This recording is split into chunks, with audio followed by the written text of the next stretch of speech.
et bienvenue dans ce premier module de formation en pisciculture qui parle de la généralité sur la pisciculture.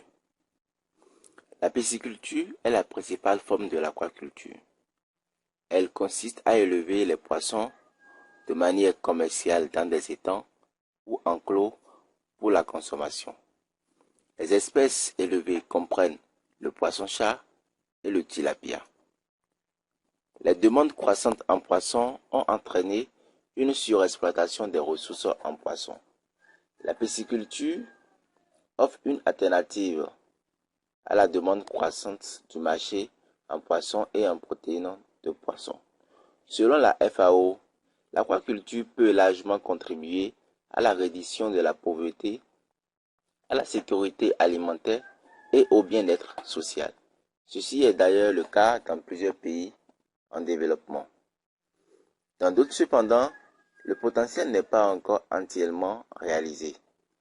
Parlant d'histoire de la pisciculture, elle est une pratique très ancienne. C'est probablement l'élevage aquacole le plus ancien. Déjà dans l'Antiquité, les Égyptiens et les Romains élevaient les poissons. Depuis environ 2500 ans avant Jésus-Christ, la Chine pratiquait la capiculture. En Afrique, c'est après la Seconde Guerre mondiale que les tentatives ont été faites pour introduire et développer cette activité. Elle a connu un début spectaculaire, mais très vite après les indépendances, de profonds bouleversements ont conduit cette activité à une forte régression. Ce qui s'explique également par le manque de personnel d'encadrement et la méconnaissance des espèces utilisées. Au cours de ces dernières années, grâce à des résultats encourageants, des chercheurs effectués en Afrique sur certaines espèces comme le tilapia, le clarias, certains gouvernements prennent conscience de l'intérêt de la pisciculture. Le premier objectif de la pisciculture était d'améliorer le régime alimentaire et les conditions de vie des populations rurales. On envisage aujourd'hui comme une activité commerciale entreprise à l'échelle artisanale, semi-industrielle et même industrielle. Il existe 4 types de pisciculture, à savoir pisciculture extensive, la pisciculture semi-intensive, la pisciculture intensive et la pisciculture supra-intensive. En pisciculture extensive, les élevages sont conduits sans fertilisant ni apport de nourriture, mais dirigés au profit de l'homme.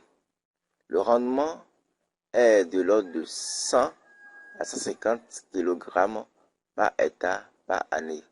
Parfois, plus si la productivité naturelle des eaux est particulièrement élevée. En pisciculture semi-intensive, les élevages sont faits dans des zones fermées pour intensifier la production de poissons. Dans ces zones naturelles, on fournit à des poissons un supplément de nourriture.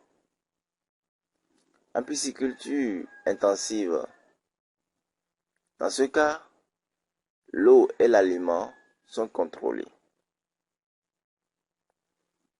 En pisciculture supra-intensive, en Belgique par exemple, on élève des tilapias au cap du Nil en bac inoxydable à la densité de 300 poissons par mètre cube, avec un renouvellement d'eau de 400% l'heure.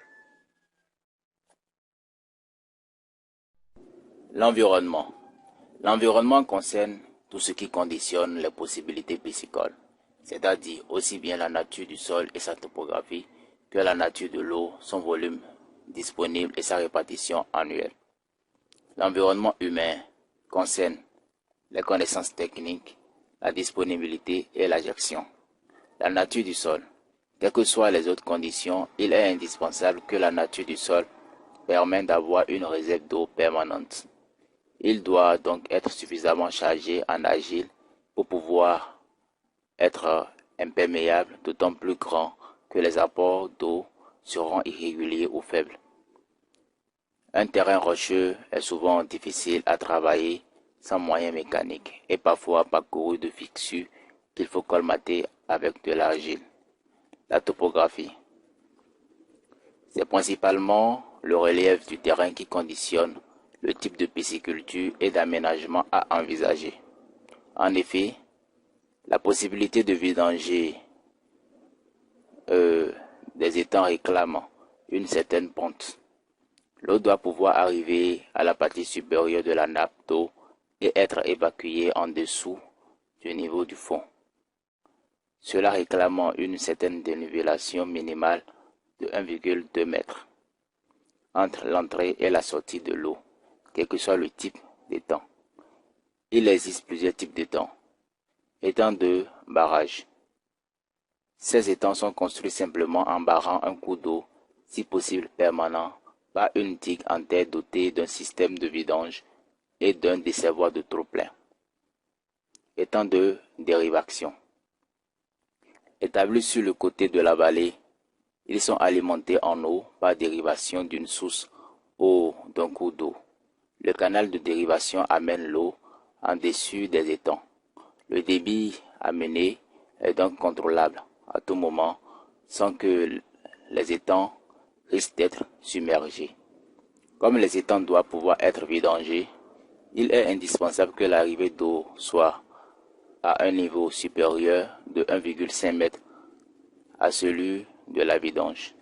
En outre, les étangs, nous avons les bassins qui sont construits en briques ou en béton, les bacs au sol qui sont en bâche, les cages immergées et les cages flottants qui sont enfilées.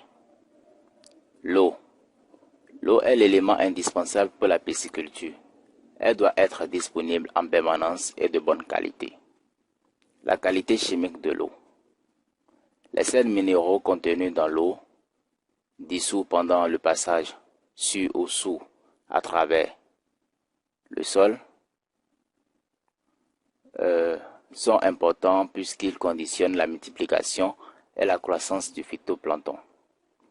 Lorsque les sels minéraux et organiques se trouvent en quantité insuffisante, la chaîne alimentaire ne peut être constituée, faute du premier maillon. Une eau bien chargée en phytoplancton est verdâtre et favorable à la pisciculture. La qualité physique de l'eau. La transparence est indispensable pour le développement du phytoplancton. Ne confondez surtout pas la transparence à la couleur. Une eau colorée peut être transparente.